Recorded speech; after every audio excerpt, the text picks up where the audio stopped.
My IQ is 134. I tested at a graduate reading level in 7th grade. Teachers called me gifted. Guidance counselors said I'd go far. And if I'm being honest, I feel like I wasted most of it. Not in some dramatic, tragic way. I didn't crash my life. I didn't disappear. From the outside, things look fine. Stable career, bills paid, routine in place.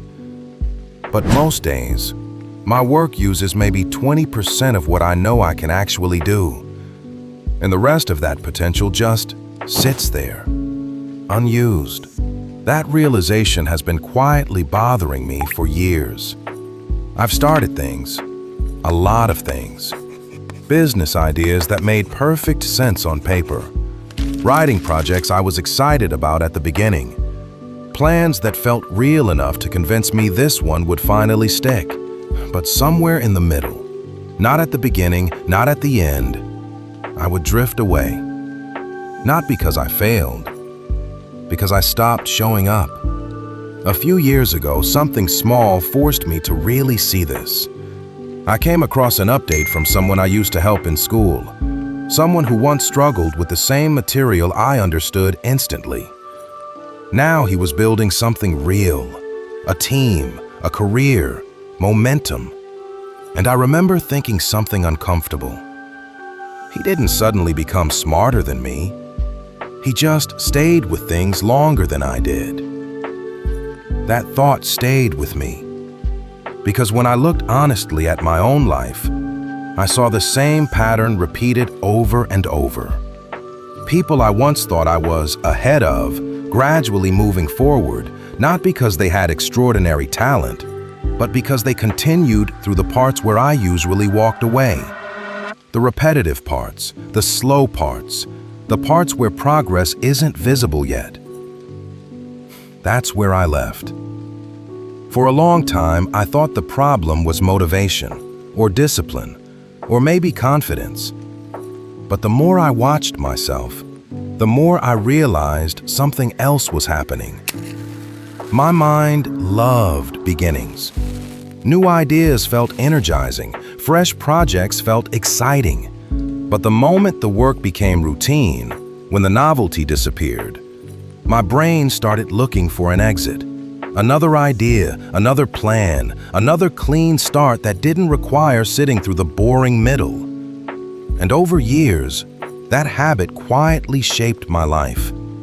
Not through dramatic failures, through unfinished things. At some point, I stopped asking, why can't I succeed?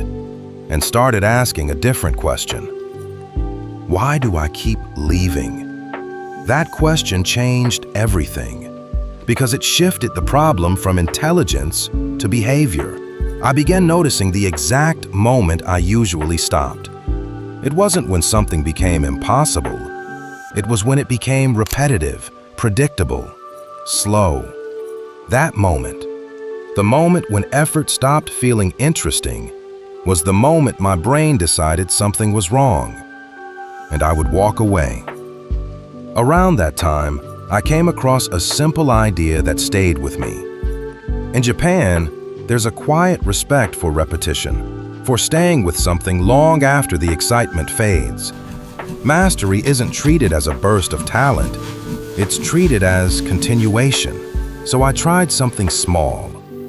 Instead of trying to become more motivated, I made one rule.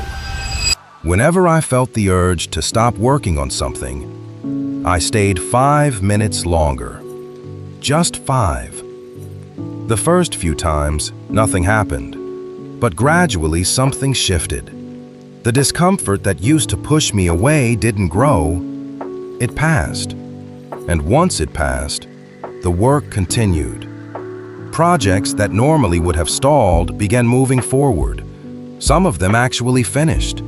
Not perfectly, not dramatically, but finished, which for me was the difference between imagining a life and actually building one. Looking back, I don't think my biggest obstacle was lack of ability. It was leaving too early. Because potential doesn't disappear in one moment. It fades quietly every time you walk away before something has the chance to become real.